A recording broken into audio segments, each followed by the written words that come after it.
Hola, ¿qué tal? El día de hoy vamos a hacer un vídeo un poco experimental en el que vamos a analizar y contestar y comentar un vídeo que me he encontrado súper interesante sobre el desarrollo histórico del marxismo como ideología política. El vídeo está hecho por Liberty Lama. El vídeo está bastante bien, ¿no? Desde un punto, desde su punto de vista está bien desarrollado, los puntos están argumentados, técnicamente no miente, yo creo que se equivoca, pero no creo que mienta directamente, así que ahora vamos a comentar.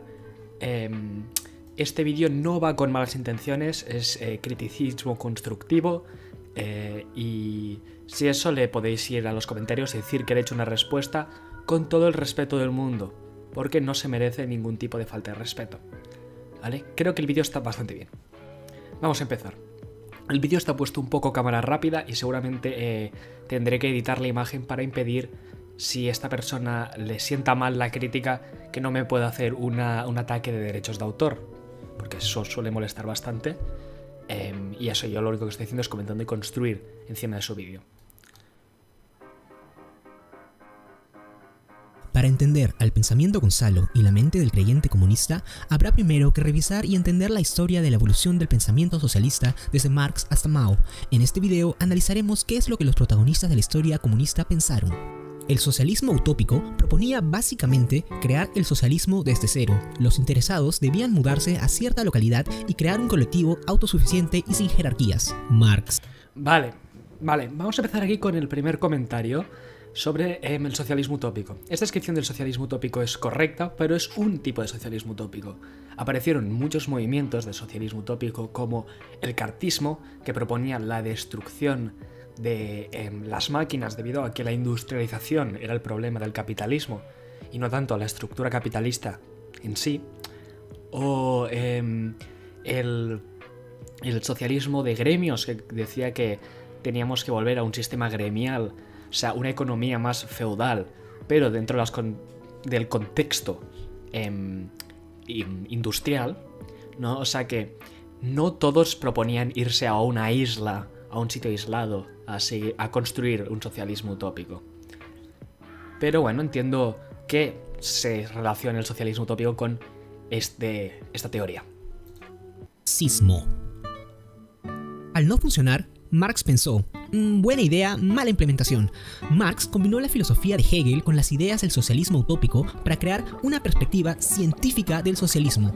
Su meta era crear una sociedad sin clase, sin dinero y sin Estado, a la que llamó comunismo. Entender que el carácter científico no era metafórico sino literal nos ayudará a entender el terrible desarrollo histórico del comunismo. Marx creyó haber conocido unas leyes históricas que regían el destino de las sociedades. Esas leyes explicarían la necesaria transformación de unos modos de producción en otros. Así, por ejemplo, los modos de producción esclavista se transforman históricamente en el modo de producción feudal. Dicho modo de producción se transforma en el modo de producción capitalista y ese, por sus leyes internas e inevitables, se transformará en el modo de producción comunista. Entonces, Marx creía que el comunismo no se podía empezar desde cero, ni tampoco con un cambio radical, más bien sí, esperando a que se cumplan naturalmente las etapas de la historia.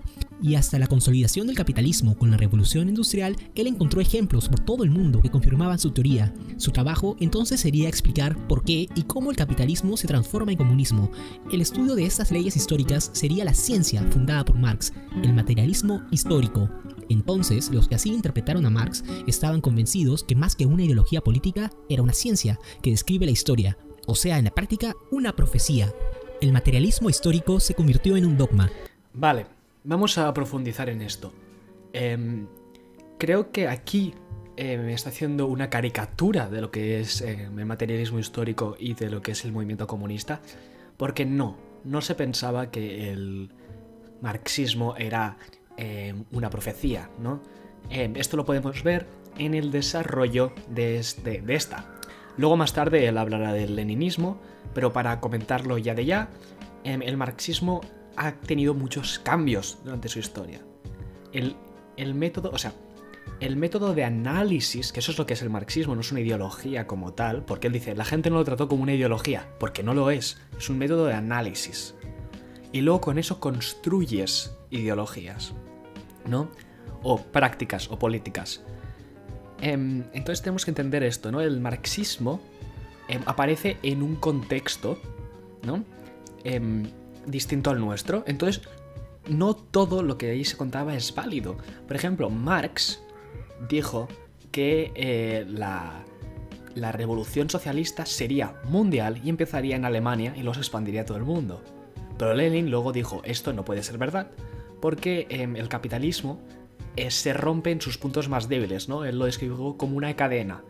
Y la cadena se rompe en los puntos más débiles. Los puntos más débiles son los países aún en proceso de industrialización, como sería Rusia o como sería países de la periferia colonial de los imperios del momento.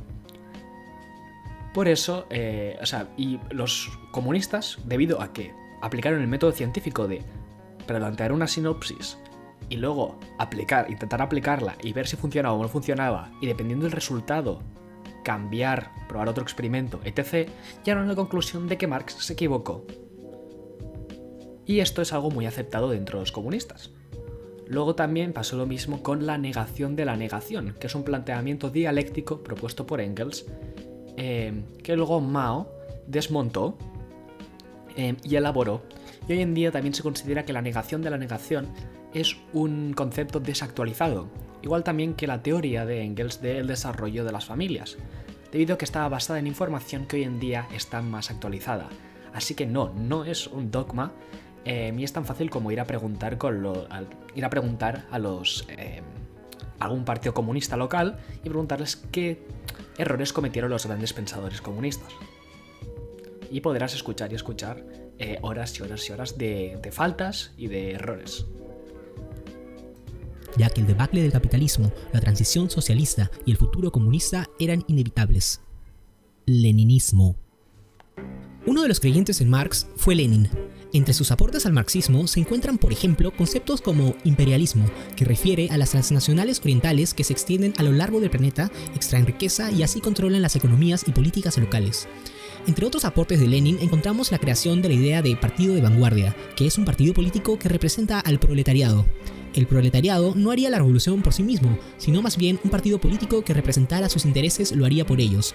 Lenin también propuso el Estado socialista, como sistema que reemplazaría al basado en el capitalismo. Vale, respecto a todo lo que he dicho está bien, pero respecto a lo último, tema del Estado, la dictadura del proletariado. La dictadura del proletariado no la inventa Lenin, ya era algo que había propuesto Marx. Marx ya había hablado de la dictadura del proletariado, esto es básico, es del manifiesto comunista, así que esto me hace dudar si esta persona realmente ha leído Marx para hacer un vídeo así, ¿no? Un vídeo tan agresivo. Pues repito, puede ser una confusión, puede ser que cuando Marx hablara de la dictadura del proletariado, él la confundiera con el comunismo, que son cosas distintas. Tenéis vídeos en el canal de la Cartasuna sobre los dos temas. Pero es eso, creo que esta persona, Liberty Lama, confunde los dos conceptos de dictadura del proletariado y comunismo, porque Marx se refiere a un estado socialista después del capitalismo llamado dictadura del proletariado, así que no entiendo por qué dice que Lenin lo inventó. Maoísmo. Millones de rusos muertos después, Mao Zedong toma el poder en China y extiende el cuerpo ideológico marxista profundizando en la idea de las contradicciones. También introdujo conceptos propios como nueva democracia. El campesinado, el proletariado y los capitalistas son unidos bajo el control del partido y sus fuerzas productivas son dirigidas hacia la meta comunista. La línea de masas describe que el clamor popular y sus ideas, desordenadas y dispersas, deben ser escuchadas y recolectadas, para luego ser estudiadas bajo una perspectiva marxista y ser devueltas a través de políticas económicas y sociales. Guerra popular es la estrategia de toma de poder a través de una revolución armada, del campo a la ciudad. La realidad campesina y tercermundista china y su éxito en el ámbito militar inspiró y sirvió de ejemplo a muchísimas guerrillas a nivel mundial, por ejemplo en India, Nepal y Perú. Aún más millones de chinos muertos después se... Vale, antes de seguir hablando de esto, ¿no? Tema de este comentario como de broma de millones de muertos después. Antes de que alguien me diga que no voy a comentarlo, porque no lo voy a comentar, porque simplemente es, en mi opinión, un poco una falta de respeto, ¿no?, hacia toda esta gente que vivió bajo estos sistemas, ¿no?, de simplemente llamarlos sistemas asesinos. Creo que es más complejo que eso. No lo voy a comentar porque creo que es un tema demasiado complicado. Y si ahora simplemente digo no pasó, pues claro, se va a entender que estoy denegando un genocidio. Y yo no digo que no pasara. O sea, yo creo que murió mucha gente bajo Stalin o bajo Mao. Pero para poder entenderlo mejor hay que contextualizarlo, hay que buscar los motivos del por qué, ¿no? Por ejemplo, cuando miras el Holodomor más de cerca, ves que más que el Partido Comunista fueron los kulaks, ¿no?, quienes provocaron la hambruna. O sea, es un tema más complejo. Y creo que le dedicaremos un vídeo propio. Aún así, aún tenemos el vídeo de por qué el socialismo no funciona, que habla del tema. Un poco por encima. Forma en los 70s en Perú un grupo terrorista llamado Sendero Luminoso. Su líder, Abimael... Vale, aquí voy a intervenir rápidamente, una pequeña corrección. El Partido Comunista del Perú no se llama Sendero Luminoso, eso es como un insulto o una etiqueta que le puso el Estado, debido a que su lema es las teorías de Mariátegui, que era el fundador del partido, marcarán en el sendero luminoso hacia el comunismo, y de ahí sale el nombre, pero ellos no se llamaban Sendero Luminoso, y ellos lo ven como algo despectivo. Solo una nota rápida. Abimael Guzmán se creía la cuarta espada del comunismo. Vale. Abimael Guzmán se creía la cuarta espada del comunismo. Recomiendo mucho leer Entrevista a Abimael Guzmán, o Entrevista al presidente Gonzalo, que es una entrevista que le hicieron como durante 12 horas, que es un libro que viene de una entrevista. Es un librito corto que habla de esto, que habla del tema en una parte. Y él explícitamente dice que no es la cuarta espada del comunismo, que el pensamiento Gonzalo no es una cuarta fase superior del marxismo, sino el marxismo, leninismo, maoísmo, o sea, las teorías de Marx, Lenin y Mao, aplicadas al contexto del Perú. Él no creía ser un nivel superior en el marxismo. Él no había descubierto un nuevo modelo de átomo. ¿Vale? Para que lo entendamos, la comparación sería si Marx, Lenin y Mao cada uno hubieran hecho un modelo de átomo más complejo. Y Gonzalo, en vez de descubrir un cuarto modelo de átomo, simplemente había utilizado el modelo para llegar a nuevas conclusiones en un material en específico. Creo que esto es importante porque hay mucha confusión, como por ejemplo con el trotskismo, ¿no? El trotskismo no es una nueva etapa de desarrollo del marxismo. O el consejismo no es una nueva etapa de desarrollo del marxismo, sino que son aplicaciones a contextos distintos. Es decir, el que traía la cuarta y última versión del comunismo. Pensamiento Gonzalo. Abimael Guzmán fue un profesor de filosofía que se la pasó años en la universidad adoctrinando a alumnos en provincia. Muchos en el Perú, adeptos y enemigos, lo ven aún como un intelectual. Algunos como yo, creemos que lo que te conviene... A ver, voy a hacer aquí una nota rápida. Acaba de llamarle adeptos y enemigos al 80% de la población peruana.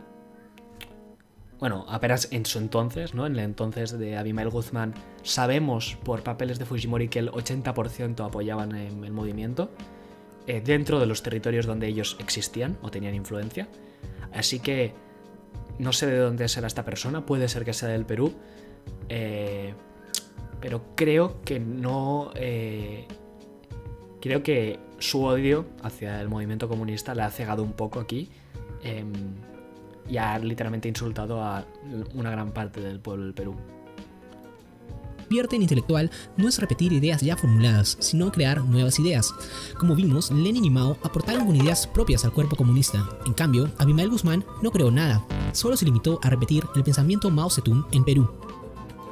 Vale, esto es muy interesante que lo diga, porque mucha gente piensa esto, incluso muchos comunistas piensan esto, pero no es verdad. Abimael sí que aportó cosas, pero no eran de calibre universal. No puedes aplicar lo que hizo Abimael Guzmán a todo el mundo. No es algo... O sea, no está pensado para eso. Seguramente puedes encontrar algo de valor universal, pero el pensamiento Gonzalo no está pensado para ser aplicado a todo el mundo, así que no. Pero respecto a lo de que no hizo nada, aquí os he hecho una lista de aportes hechos por el presidente Abimael Guzmán, que es el pensamiento guía, la jefatura o la teoría de la jefatura, la universalidad de la guerra prolongada, la organización conocéntrica del Partido Revolucionario, la militarización del Partido de Vanguardia y la unidad de la Guerra Popular. Estas son sus teorías más importantes, que fueron aportadas y que no había pensado Mao, sino que estaban construidas encima de lo que hizo Mao, para aplicarlas al contexto peruano. Que quede claro que esto no significa que personalmente ningún miembro de la Carta Sune apoye a Abimael Guzmán o sigamos su pensamiento, simplemente es una nota, ¿no? Como persona que ha leído sus obras. Es por eso que para entender al pensamiento Gonzalo, habría que entender solo al marxismo-leninismo-maoísmo como un conjunto de ideas basadas en un acto de fe. La fe en que el capitalismo, por sus infinitas contradicciones internas, caerá y será reemplazado por algo mejor y más. Vale, respecto a esto, respecto a que es un acto de fe, creo que no hace falta decir que el capitalismo falla, ¿no? No creo que sea una locura decir que cada 10 años hay una crisis económica que deja a miles en la calle. Así que no entiendo lo del acto de fe. El capitalismo no sigue una constante de mejora de calidad de vida, sino que va por olas. Sube y baja, sube y baja, sube y baja. Y el nivel de vida de la gente sube y baja, sube y baja. Así que no es un acto de fe decir que el capitalismo falla. Criticar el capitalismo, o sea, no es algo incorrecto. Justo, comunismo.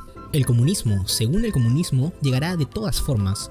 Cuando uno es creyente, ve la confirmación de su fe en cada forma de vida, en cada sociedad, en cada hecho histórico, incluso en la crítica de sus enemigos. Marx era Dios, Lenin, Mao y Abimael, profetas cuyas revoluciones confirmaron el rumbo de la historia. Cada nueva forma de comunismo era más perfecta y verdadera que la anterior. Entonces, a un creyente comunista le quedan dos opciones: dejarse llevar pasivamente por las fuerzas de la historia o pisar el acelerador haciendo una revolución. Respecto a esto, no. El comunista sabe que no se va a llegar al capitalismo sin una revolución comunista antes.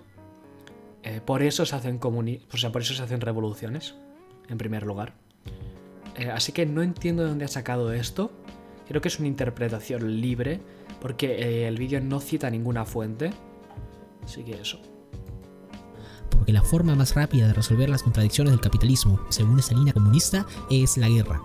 ¿Qué es mejor, la lenta agonía de los pueblos, por ejemplo a través del proceso democrático, o una terapia de shock?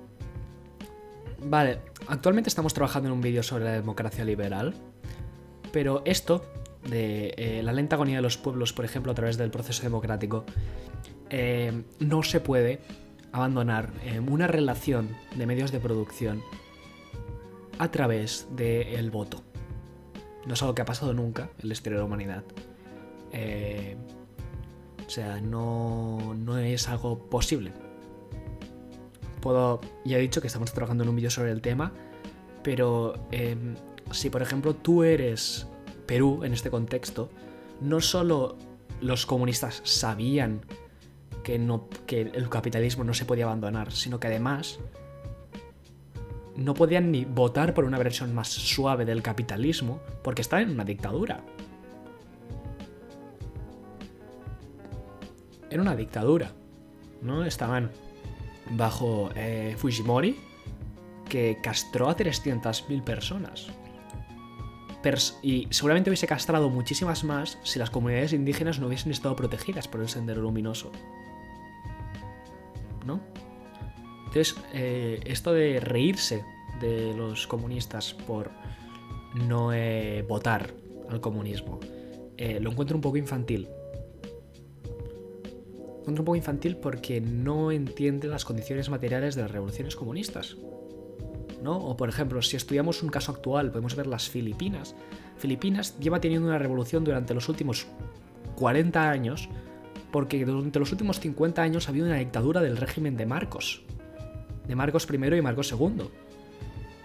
Y eso es una dictadura, eso también súper racista, ¿no? Entonces, pues, normalmente las revoluciones comunistas son una reacción a la falta de opciones. Aunque un comunista siempre sabrá que votando no se puede cambiar nada, ¿vale?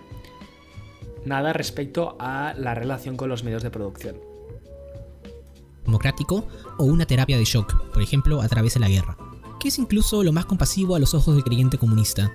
Si hay fe, hay convicción de que el fin justifica los medios. Abimael Guzmán creyó traer la cuarta y más perfecta forma del comunismo, pero en mi opinión, fue una farsa como intelectual. No aportó con nada original.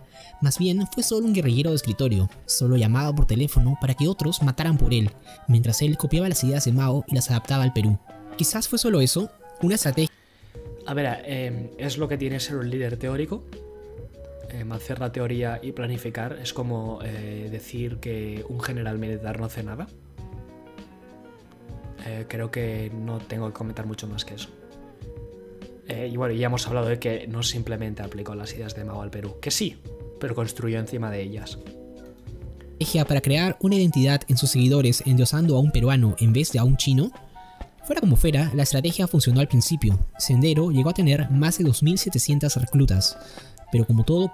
2.700 reclutas armados. Armados. O sea, de personas con armas dispuestas a matar por la revolución. Sendero Luminoso fue mucho más grande que eso. Y como ya he dicho antes, llegaron a tener un control del 40% de la población, ¿no? Para empezar, en el año... o sea, actualmente tienen de combatientes 450 personas, actualmente, en la actualidad, y siguen controlando un territorio pequeño, pero en el año 1990, según Wikipedia, el número de militantes era de 50.000. 50.000 personas llegaron a luchar con esto. O sea, o colaborar, o formar poder popular, pero como del ejército del Sendero Luminoso, el número era 4.000. Así que me parece que esta persona ha recortado el número real del apoyo para, ¿cómo digo esto? Quedar... No diría quedar mejor, pero como para quitarle mérito. Culto a la personalidad, pensamiento dogmático y... Vale, también respecto al tema de el culto a la personalidad, simplemente me voy a leer un papel hecho por el Departamento de Defensa de Estados Unidos, que como ya sabéis, le están obsesionados. Ya habéis visto otro vídeo nuestro en analizar y estudiar los movimientos socialistas. Y aquí voy a leer este papel, ¿vale? El liderazgo o la posición de líder de Guzmán y el carácter centralizado de Sendero no habían eliminado el rol del debate interno. Guzmán siempre había luchado por la discusión y también por la lucha de las dos líneas, que ya es otro tema para un futuro vídeo. El grupo sabía, o sea, el partido pasaba por muchas discusiones y procesos de criticismo propio para determinar cuándo, por qué y cómo una práctica había sido errónea o podía ser mejorada. Como resultado, la organización acabó siendo altamente democrática y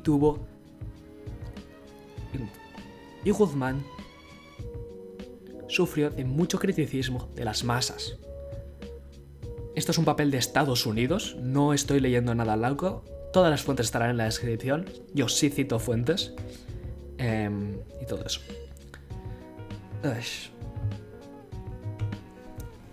Valga la ironía, debido a las contradicciones que esa misma situación propiciaban. Vale, respecto a esto, las contradicciones. Si esta persona que no creo que haya leído Mao, seguramente ha leído Marx, por lo bien... O sea, por ser un liberal el vídeo está muy bien, ¿vale? Por ser un... O sea, es lo que estoy diciendo, por ser un vídeo hecho por un liberal está bastante bien. Pero el tema de las contradicciones dentro del partido pasan. Esto también lo hablaremos en un vídeo sobre la lucha de dos líneas, pero que básicamente es una teoría que dice que se parte en dos un partido normalmente, ¿no? Se parten dos sectores, unos que son más socialistas que otros. Así que Guzmán entendía, y Mao entendía, que en un partido comunista se creaban contradicciones. Y era una misión de las masas luchar contra estas contradicciones. 30.000 peruanos muertos después. Vale, respecto al tema de los 30.000 peruanos muertos, es falso. Creo que esto sí que lo puedo decir tal cual. El número real de la muerte de gente durante la guerra civil peruana o la guerra popular peruana fueron 20.000 personas, pero la mayoría de estas fueron asesinados por el régimen de Fujimori, sin tener en cuenta la cantidad de gente que fue torturada y las 30.000 mujeres que fueron castradas. Así que si realmente lo que le importase a esta persona fuesen las muertes, estaría apoyando de manera ciega al Sendero Luminoso. Pero es el tema, no puedes apoyar a algo de manera ciega solo basándote en el número de muertes. Igual que hablamos en el vídeo de por qué el socialismo no funciona, hablamos de que se lanza mucho el número de que mueren 100 millones de personas, de que murieron 100 millones de personas durante toda la historia del comunismo. Que puede sonar como un número muy grande, pero es que es lo que muere ahora mismo cada 5 años de hambre. Y además que es un número muy exagerado. O sea, seguramente es menos de la mitad el número real de muertes en la China de Mao, en la Rusia de Stalin, etc. Creo que es otra vez un número que ha lanzado para hacer daño sin comprender el contexto. Y que seguramente hubiese muerto mucha más gente si se hubiese dejado Fujimori rondar suelto. Abimael Guzmán falló. Bueno, ya está el vídeo. Creo que no voy a comentar nada más, creo que ya lo he dicho todo. Las fuentes están en la descripción, como siempre. Y también me gustaría aquí mirar un comentario que me ha hecho mucha gracia. Este comentario: la única forma de ser libres es siguiendo las enseñanzas de Jesús, el Cristo. Este comentario me ha parecido muy curioso porque, en mi opinión, creo que Abimael Guzmán, por mucho que esté en desacuerdo en muchos de sus puntos, se acerca mucho más a la figura de Jesucristo que cualquier liberal de la historia de los liberales. Bueno, no, mentira. Cualquier liberal después de la Revolución Industrial. Eso ya lo explicaremos en otro vídeo, si es lo que queréis. Así que creo que ya está.